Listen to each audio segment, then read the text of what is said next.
Bonjour à toutes et à tous et bienvenue au Café du Market. Une fois n'est pas coutume, c'est un épisode un peu spécial aujourd'hui parce que c'est le podcaston et à cette occasion, on va pas parler marketing, mais on va profiter un petit peu de la visibilité du podcast pour donner un petit peu d'audience aux associations, au tissu associatif et mettre en avant à la fois le travail qu'ils réalisent et les missions auxquelles ils consacrent leur temps. Et aujourd'hui, justement, je vais donner la parole à Charlotte Bouvard, qui est fondatrice de SOS Préma, et on aura l'occasion d'en parler. C'est un sujet qui m'a touché personnellement, et donc je suis ravi de pouvoir parler de ce sujet avec toi, Charlotte. Bonjour. Bonjour Axel. Écoute, merci beaucoup en tout cas d'avoir accepté de prendre le temps de venir sur le podcast pour parler de votre asso. Euh, Juste peut-être en introduction, donc, et tu vas nous présenter un peu la mission de l'association juste après, mais est-ce que tu peux déjà peut-être te commencer par te présenter en quelques mots, s'il te plaît? Charlotte Bouvard, fondatrice de SOS Préma, maman de 3 garçons et le deuxième est né prématurément. Donc j'ai créé SOS Préma 9 mois après sa naissance. Ouais, voilà. Une nouvelle gestation, du coup. Voilà. Et d'ailleurs, et hasard, c'est ce que tu me disais juste avant, c'est qu'en plus, il se trouve que tu étais marketing manager. Donc, du coup, voilà, c'est sur le café du market, mais on va pas parler marketing aujourd'hui. Du coup, tu as parlé des SOS Préma très rapidement que tu as créé. Est-ce que tu pourrais, du coup, présenter un peu l'association et puis la mission, du coup, que vous vous êtes donnée? Alors avant de présenter l'asso, je vais quand même te rappeler quelques chiffres. Donc en France, la prématurité, c'est à peu près 7,5% des naissances. Ça représente, puisque la natalité a un peu baissé ces derniers temps, depuis le Covid, ça représente à peu près 54 000 bébés chaque année. Ça veut dire 150 bébés par jour qui naissent trop tôt. Ça veut dire autant de foyers, ou presque, avec les grossesses multiples, qui sont impactés par cet accident de la vie, parce que c'est vraiment un accident de la vie qui arrive dans une famille naissante. Euh, voilà, donc c'est 150 bébés par jour qui naissent avec des organes vitaux immatures et qui ont donc besoin d'aide à l'hôpital. Alors, pour présenter la mission, je vais planter un décor en fait. Il faut que tu saches que la prématurité, donc c'est une naissance qui intervient avant 8 mois de grossesse. On parle en semaines d'aménorrhée, donc 37 semaines d'aménorrhée. Mhm. Et on réanime en France à partir de 5 mois et quelques jours. Donc ces enfants qui ont à peu près entre 5 mois et quelques jours et 8 mois ont besoin d'aide et de rester à l'hôpital. Ensuite, il faut que je te parle des études. Donc les études scientifiques ont montré que ces enfants qui devraient être in utero, donc sont nés et on va dire, vivent des agressions. C'est-à-dire que tout ce qui leur arrive, le bruit, la lumière, les gestes douloureux, sont des agressions multipliées par je ne sais pas combien. Alors qu'il y a quelques dizaines d'années, on pensait que ces enfants ne souffraient pas. Là, on s'est vraiment rendu compte que tout était agressif pour eux. Donc, les dernières études montrent que pour les soigner le mieux possible, il faut reconstituer un univers neuroprotecteur. Ça veut dire quoi? Un peu comme s'ils étaient encore in utero. Moins de bruit, moins de Mhm. lumière, faire attention aux odeurs, etc., etc. Et en filigrane de tout ça, absolument la présence parentale, la présence des parents 24/24.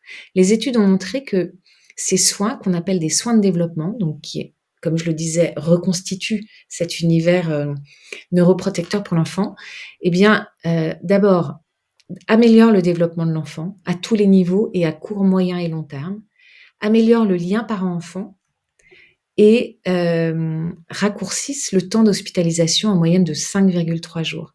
Donc, ça, voilà, j'ai planté le décor. Une fois que tu as dit ça, une fois que tu as dit les parents doivent être là, ok, le pot à pot, l'allaitement, etc., c'est prouvé par la science comme des médicaments. J'essaye de faire concis, hein, mais Mhm. voilà, c'est prouvé. C'est plus que des soins de bien-être, c'est des soins au même titre que les soins techniques. Donc, une fois que tu as dit il faut que les parents soient là, ben, en fait, il faut changer le système. Et ça, c'est le travail de l'association depuis 20 ans, puisque j'ai créé ça en octobre 2004. Donc, depuis 20 ans, on essaye de faire en sorte que ces meilleurs soins donc soient vraiment voilà, partout en France, parce qu'il y a une disparité terrible, mais ça, on pourra y revenir. Donc, une fois que tu dis les parents sont là, bah, qu'est-ce qu'il faut faire? Il faut changer les architectures. Il faut former les professionnels de santé, quel est le rôle des parents, pourquoi chacun a son rôle, pourquoi c'est complémentaire. Il faut équiper les services de néonat.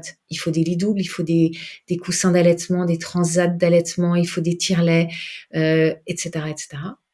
Et il faut une politique sociale adaptée. Et ça, c'est tout le travail de l'association. Donc, tu as cette mission d'une meilleure prise en charge de la prématurité, des nouveau-nés prématurés en France. C'est d'abord le soutien aux familles. Donc, ça, c'est le premier axe de travail. Mmh. Le soutien de pair à pair, comme on l'appelle. Donc c'est, une permanence téléphonique quotidienne avec des professionnels de néonat. Donc tout est gratuit, hein, pour les familles, Mmh. donc c'est un 0800. On a un petit guide d'information et de conseils que j'ai là d'ailleurs sous les yeux. Tu vois? Alors il change de couleur chaque année, mais voilà, 116 pages de conseils, de témoignages pour les familles, quels sont vos droits et cetera et cetera. On a 140 bénévoles dans 91 antennes qui vont au chevet des familles, au chevet des couveuses, dans les hôpitaux, donc rendre visite à ces parents, les soutenir, leur dire: «Bah, moi aussi je suis passée par là», parce que ce sont que des parents qui l'ont vécu. D'ailleurs Axel, si tu veux on pourra en reparler. Ouais. Et voilà, donc ça c'est le soutien de pair à pair, Mais au-delà de ce soutien, quand on s'adresse à cette communauté de parents, c'est aussi les former. Pourquoi est-ce que votre présence est essentielle auprès de votre bébé? Pourquoi est-ce que le pot à pot est un médicament? Voilà, c'est vraiment les informer, les former aux meilleurs soins. Ensuite, qu'est-ce qu'on fait? On travaille avec les professionnels de santé, c'est-à-dire le deuxième acteur de la prématurité, au-delà des parents, au-delà des familles, c'est les soignants. Donc, d'abord, on travaille avec eux sur des groupes de travail, donc par exemple l'éthique, ou alors l'harmonisation des pratiques en France, ou alors on collabore sur je sais pas, des projets de recherche, par exemple. Et ça, c'est un gros sujet pour l'association. On fait des journées de formation pour les soignants de OK. néonat. Donc, ça, c'est assez extraordinaire et d'ailleurs, je t'invite si tu veux, y participer. On reçoit des parents qui viennent témoigner auprès de 350 soignants. Alors, en octobre prochain, ce sera 450, parce qu'on a une liste d'attente, incroyable, et ils vont, sans jugement aucun, leur expliquer ce qui s'est passé pour eux. Pourquoi ça a été difficile? Quel mot m'a marqué? Qu'est-ce qui m'a aidé? Vous avez fait un geste, là, ça a été formidable. En fait, c'est ce qu'on appelle la pratique réflective, c'est-à-dire qu'est-ce que dans l'après-coup, mon travail, mes gestes, mes mots ont fait chez la personne qui a reçu tout ça. C'est hyper intéressant. Et puis la troisième chose, c'est la politique sociale, hein. Donc c'est porter la voix des familles vers les pouvoirs publics. On a 20 ans d'expertise sur le terrain, on se revendique comme tel. Pareil, jamais jamais, trop vindicatif. C'est-à-dire on réclame des choses, on met main dans la main. C'est-à-dire on leur dit: «Voilà, nous on est sur le terrain, il y a ça qui va pas, il y a ça qui va pas et on sait comment il faut le changer». Voilà ce que vivent les parents, parce qu'en fait, on part du principe que les politiques ne peuvent pas, évidemment, être partout et qu'ils doivent s'appuyer sur des experts de terrain, pour faire changer les choses. Voilà, ça c'est le travail de l'association. Ouais, ça fait beaucoup de boulot, mais tu vois, alors je vais rebondir un peu sur plusieurs choses que tu as dites parce que tu parlais, d'accidents de la vie. Ça paraît, tu vois, alors pour le coup, je vais parler, un peu de mon expérience personnelle et ça veut pas dire que c'est une vérité absolue, mais on a cette image un petit peu de la prématurité des services de néonatologie qui viennent, tu vois, on a tous vu une couveuse en fait dans une série télé, ou dans un film et puis bon, on voit le bébé dans son petit lit, dans la couveuse et puis après on a l'impression qu'après tout, bon, c'est tout va bien. Et après et tu vois, quand on parle d'accident, moi, aujourd'hui, enfin, ça m'embête de le dire comme ça, parce que j'ai pas envie de dire que la naissance, c'est pas forcément un bon souvenir. Mais tu vois, ce premier mois de naissance, donc j'ai des jumeaux, qui ont 5 ans et demi aujourd'hui, donc c'est encore assez récent, tu vois, c'est assez frais. Hem et ce 1 mois de naissance, donc déjà, c'est une grossesse compliquée, grossesse gémellaire, tu es très surveillé au niveau médical, il y a pas mal de risques, donc c'est une ambiance qui est assez angoissante. Et donc, ils sont nés 33+2, donc préma, 1 mois de néonatologie.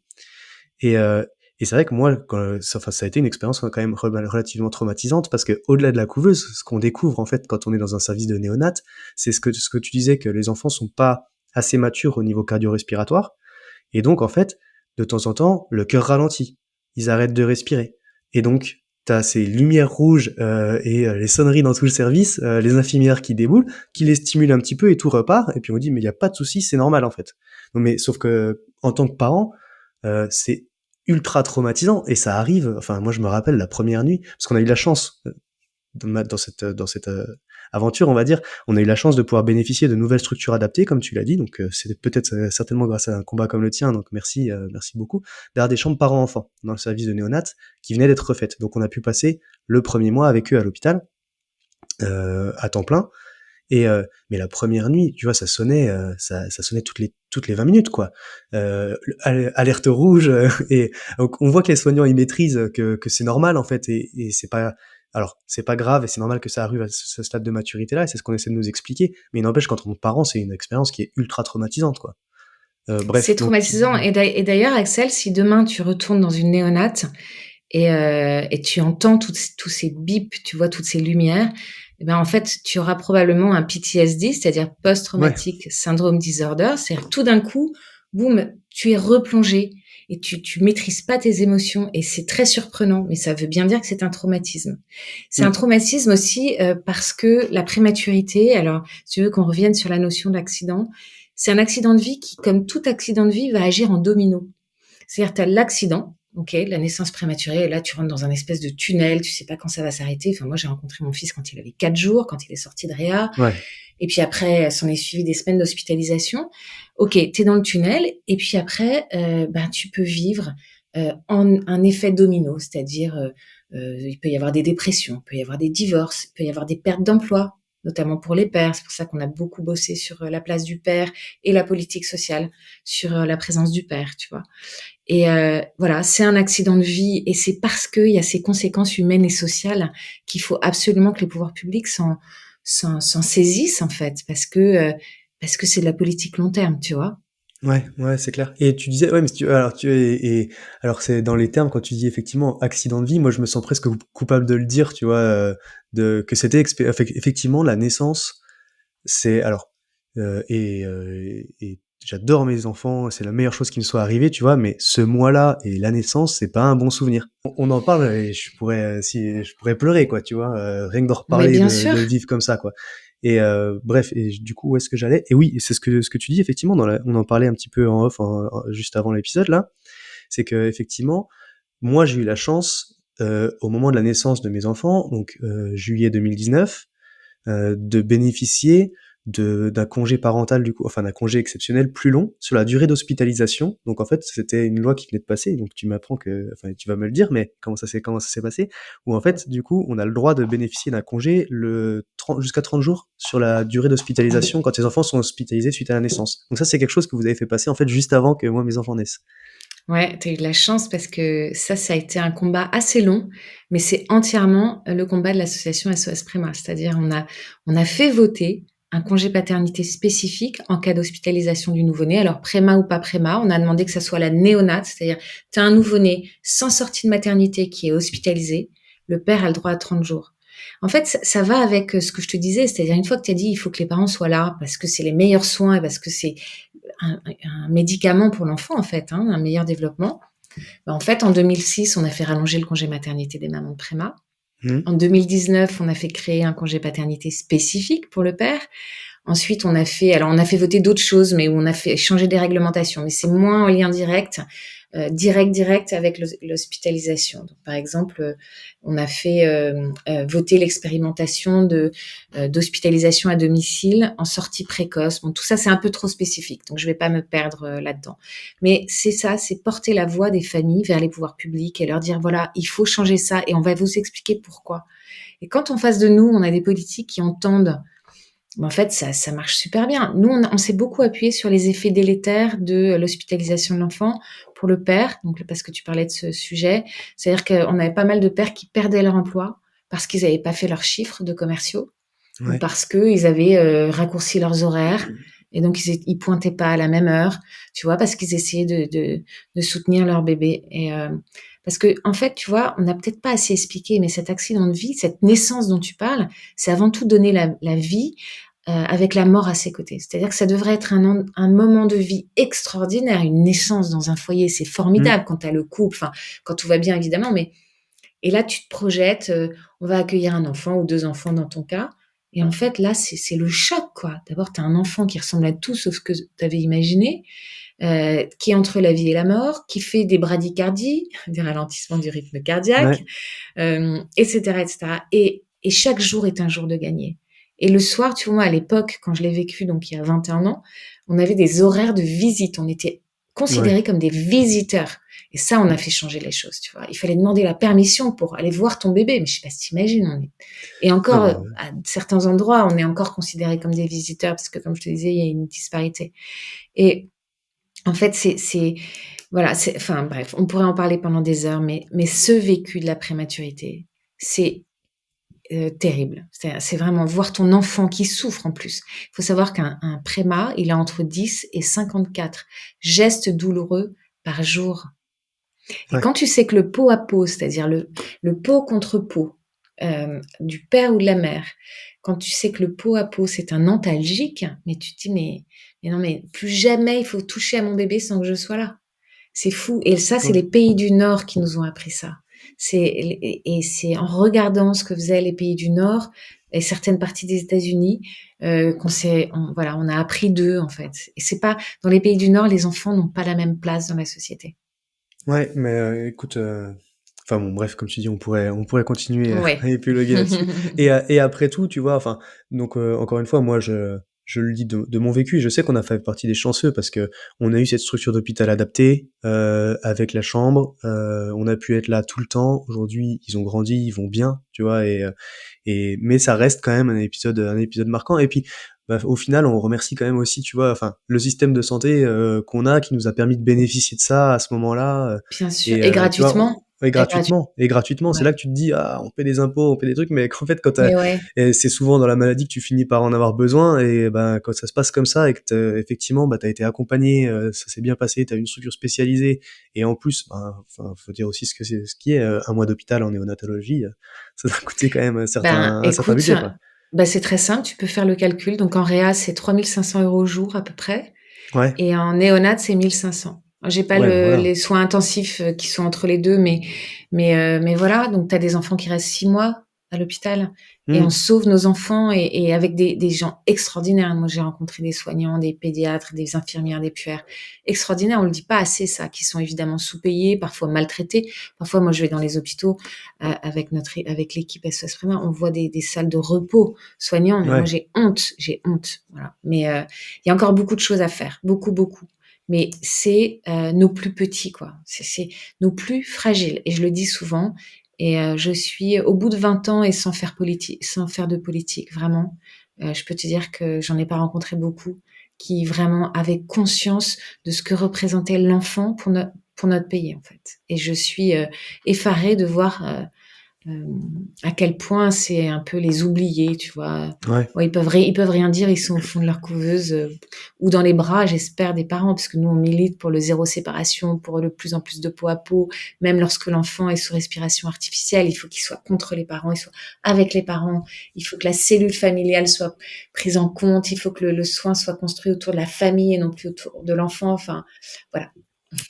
Tu vois, je pourrais en OK. parler des Ouais, heures. non mais c'est sûr, et moi je me contiens aussi, mais donc tu disais, alors si je récapitule, donc vous avez au final 3 types d'actions que vous menez. Il y a l'accompagnement des parents et des familles, donc dans l'épreuve, on va dire.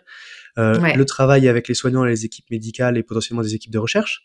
exactement. Heu et à la fois sur bah, j'allais dire aussi, mine de rien, l'accompagnement des parents, parce que Ouais, former les bien équipes sûr. médicales, c'est ça, Bien sûr. ça passe Ouais, aussi là-dessus.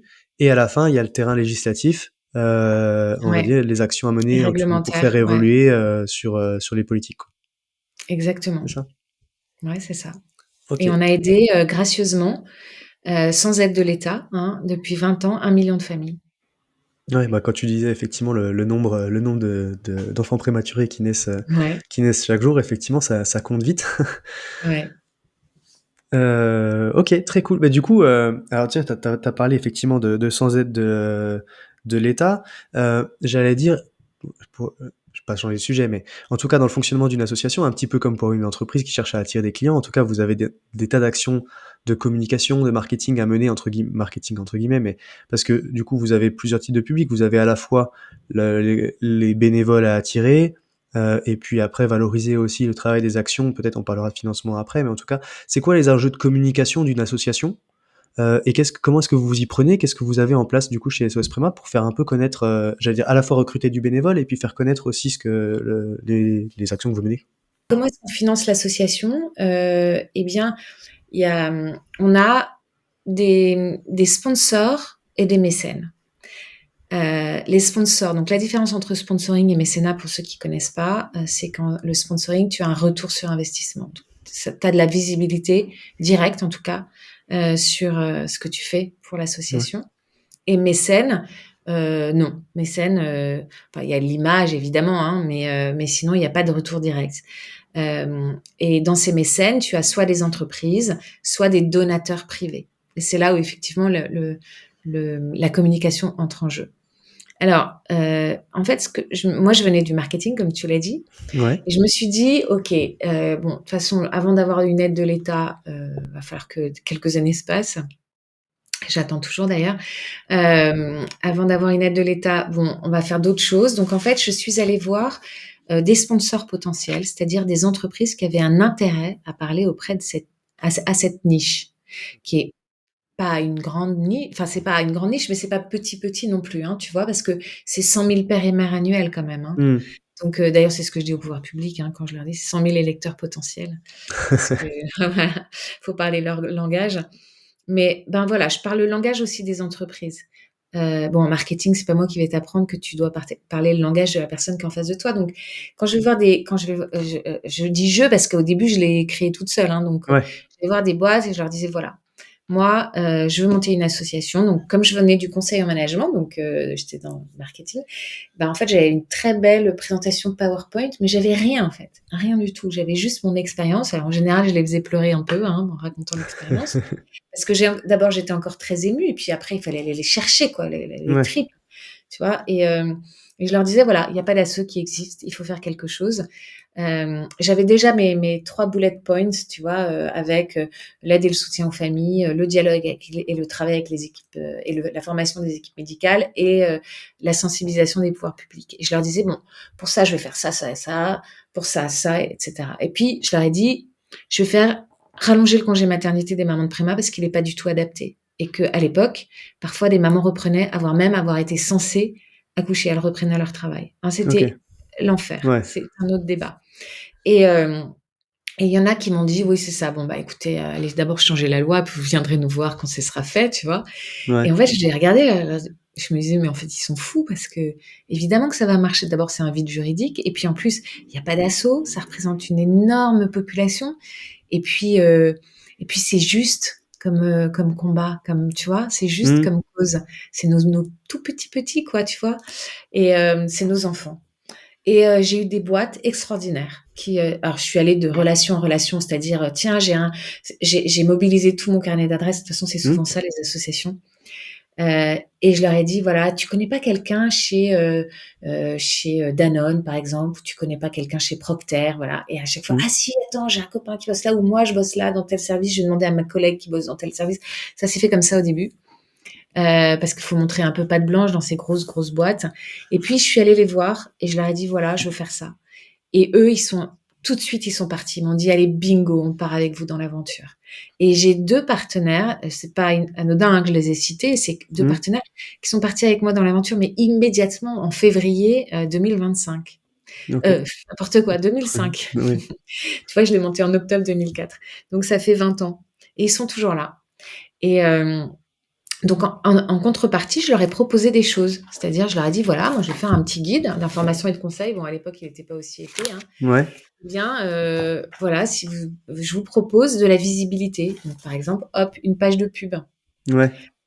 Ensuite, je leur propose, alors, on fait aussi des pochettes, tu vois, des petites pochettes avec des petits cadeaux à l'intérieur. Ouais.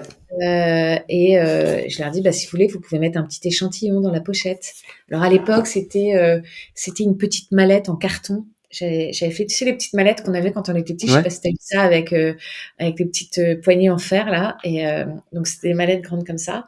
Et tiens, j'aurais dû en sortir une avant le podcast. Et je me souviens, c'était un peu fou, mais ça, on aura l'occasion d'y revenir. Un jour, je reçois un coup de téléphone, j'en avais commandé 10 000, et qui est en Asie, parce qu'à l'époque, l'environnement, si tu veux, bon, il y a 20 ans, Ouais. c'était pas du tout le sujet, tu vois. Et là, on m'appelle, on me dit, bon, il y a un container qui arrive au Havre, où est-ce qu'on vous les livre? Je sais pas. Et on me disait, mais un de mes copains me disait, mais t'es complètement taré. Je dis, non, je vais trouver. Et puis finalement, j'ai une copine qui bossait à l'époque chez Télémarket, ça n'existe plus. Et dans des entrepôts à Pantin, donc on est allé là-bas. Ensuite, j'avais une cinquantaine de copains, donc avec des moufs, des grosses doudounes, on allait les remplir avec les cadeaux pour les parents de préma. Puis après, c'était 20 000 l'année d'après. Et là, un jour, ils m'ont dit, t'es gentil avec tes plans bons samaritains, mais nous, on a des petits, parce que il y a 20 ans, moi, Ouais. on avait des petits, et il faut les faire garder, machin. Au début, c'était un week-end, maintenant, c'est 2 week-ends, bientôt, c'est 3. Enfin, bref. Après, j'ai fait bosser les prisonniers, après, j'ai fait bosser des personnes handicapées, les parents. Donc, c'est une grande aventure comme ça. Donc, bref, ces boîtes, eh bien, elles ont dit, OK, on part avec vous dans l'aventure. J'ai dit, ben, vous partez avec moi dans l'aventure, mais moi, je veux pas de calcul style, je me souviens plus je me souviens plus du vocabulaire de marketeuse, mais le taux de pénétration, c'est ça? Ouais. Mmh. Ouais, c'est ça. Tu vois, c'était un peu long. Eh bien, voilà, c'est tant, je dépense tant par personne. Je dis non, non, non. Moi, vous soutenez une cause, vous soutenez une asso qui se monte et hop, on part dans l'aventure ensemble. Bon, évidemment, je vous donne de la visibilité parce qu'on parle le même langage. Mmh. Mais voilà. Donc là, c'est les sponsors. Donc tu vois, par OK. exemple, je peux leur donner, si je leur dis, c'est quoi votre cible? Alors votre cible, c'est les soignants? OK. C'est vos prescripteurs? Très bien. Bon, bah, d'abord, évidemment, je vais pas voir des boîtes qui n'ont rien à voir avec la prématurité ou pour Ouais. lesquelles je suis pas d'accord. OK? Il faut que Mmh. maintenant, c'est nous, hein, je te dis je parce que je parle Ouais. du début.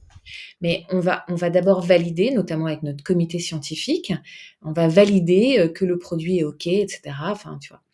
Et on leur donne de la visibilité en fonction de leur cible. Donc, si la cible, c'est les soignants, je leur dis, ben, venez à nos journées de formation, puis vous pourrez prendre un stand. Tu vois, c'est comme Ouais. ça qu'ils financent. Ça, c'est la moitié des revenus de l'association, c'est les OK. partenaires sociétés. Tu vois, D'accord.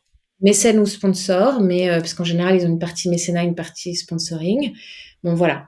Et puis l'autre partie, c'est soit des fondations ou des boîtes, par exemple, une boîte qui nous dit, ben voilà, nous on a un salarié qui nous a parlé de votre association. Chaque année, on remet un chèque de 10 000 Mmh. ou 1000 ou 500 à une asso et vous avez été élu. Ça peut être ça. Et des fondations aussi, des fondations d'entreprise, tu vois, qui peuvent nous donner de l'argent. Et ensuite, eh bien, il y a les parents de préma ou l'individu, voilà, le donateur Mmh. potentiel. Et c'est là où la com rentre en jeu et c'est là où il a fallu, au fur et à mesure des années, qu'on se dote d'outils informatiques, qu'on se dote de personnes. Ça, c'est un énorme travail. Ouais. Parce que du coup, aujourd'hui, en termes de com, vous êtes donc, il y a ceci vous avez le site internet SOS Préma, vous êtes présent sur les réseaux sociaux, enfin, du coup, vous êtes aussi présent, j'allais dire, il doit y avoir 1000 supports dans les hôpitaux en termes de print, qui de pour être présent dans les services de néonat, Ouais, aussi, j'imagine, dans les maternités. Vous avez ouais. quoi à peu près un petit peu dans l'éventail? Ouais, c'est ça. On a une community manager aussi, Ouais. très importante depuis 1 an. Avant, c'était un peu nous, voilà, on faisait comme on pouvait, en fait. Mmh. L'asso, elle a pris une ampleur, tu vois? Aujourd'hui, il y a 9 salariés, Ouais. comme je te disais, 140 bénévoles, donc sans aide de l'État, on a intérêt à aller chercher de l'argent, tu vois? Mmh. Et ça, c'est une préoccupation quotidienne qui est, hyper stressante, parce que, il y a aucune sécurité, en fait. Ouais. Et ça, je t'avoue en tant que dirigeante d'association, parfois ça m'empêche de dormir, tu vois? Ouais, je Donc vais te croire, ouais. voilà. Et d'ailleurs, j'allais dire si tu devais, si tu avais un conseil que tu voudrais donner à quelqu'un qui voudrait se lancer dans une aventure associative comme ça, dans la création d'une asso, bon, potentiellement sur un autre sujet, hein, ce serait quoi? Qu'est-ce que tu retiens toi de cette expérience-là? Je retiens plein de choses. Je retiens que si j'avais écouté certaines personnes au début, j'aurais jamais fait ça. Ouais. Parce qu'on m'a dit: «Oui, tu es une jeune cadre dynamique, qu'est-ce que tu vas aller sauver le monde? C'est complètement débile», et hem et voilà. Et d'ailleurs, je pense à ce copain qui m'avait dit ça, ben, tous les ans, il fait un gros don à l'asso et à chaque fois, il s'excuse, tu vois? C'est trop mignon. Mais c'est trop sympa. Mais non, je ce que le conseil que je do il y en a plein des conseils. Je suis passée par tellement d'écueils. C'est dur, hein, Mmh. l'associatif, c'est vraiment dur. Le premier conseil, c'est que si tu penses que ta cause est juste et que tu la portes vraiment, c'est-à-dire, probablement parce que tu l'as vécu ou parce que quelqu'un de proche l'a vécu, faut y aller, en fait. Il faut pas écouter justement, faut foncer et il faut pas s'arrêter. Et ensuite, c'est pas mal de parler à ceux qui sont passés par là parce que ça évite certains écueils. C'est dur, Le deuxième conseil, ce serait de se doter de conseils, enfin de se rapprocher de professionnels, en management, en fiscalité, et cetera, parce que c'est très compliqué et plus tu grossis et plus les strates administratives sont lourdes et coûtent cher. Mmh. Donc essayer de faire du mécénat de compétences, tu vois? Ça, c'est pas mal. Ouais. C'est-à-dire que quand quelqu'un met ses compétences au profit d'une association, c'est considéré comme un don, donc il y a une défisque, tu vois? Et puis, hem, les conseils, d'y croire toujours malgré, ça. Mais voilà, je pense que si c'était à refaire, je le referais malgré tout parce que c'est une aventure extraordinaire. J'ai rencontré des gens extraordinaires, j'ai une équipe top, mais vraiment des gens engagés, des parents de préma, non mais super et les bénévoles, c'est formidable aussi, tu vois? C'est une grande famille, en fait. Donc ouais, je c'est bah, allez-y, foncez, en fait, faut monter des associations. Il faut que ça soit autre chose que l'argent et que le pouvoir qui anime, tout ça. Bon après voilà, je suis pas une sainte, hein, mais voilà. C'est Ouais. c'est une très belle aventure solidaire, voilà. Bah, c'est ce que j'allais dire, entre l'équipe, et les bénévoles, de toute façon, effectivement, dans le tissu associatif, tu as forcément des valeurs qui sont, enfin qui tu t'entoures de gens, en tout j'allais dire, des gens bien. C'est pas que c'est pas qu'il y a pas de gens bien en dehors du milieu associatif et puis après tout, je veux dire, moi je suis le premier à mon compte à travailler dans le privé, mais effectivement, en tout cas, dans ce type d'association-là, forcément, tu es entouré de gens, dont tu partages les valeurs, en tout cas. Bien sûr, mais tu sais, alors, moi, c'est peut-être par mon background de market mais j'ai jamais eu aucun problème pour dire que, le privé doit bosser avec les assos, tu vois? Mmh. Pourtant, quand je l'ai monté il y a 20 ans, on m'a dit: «Ah», enfin, il y avait des assos qui disaient, «Ah, mais elle est sponsorisée par le privé» et and so what? Je vois pas le problème, en Ouais. fait. C'est au contraire, tu vois?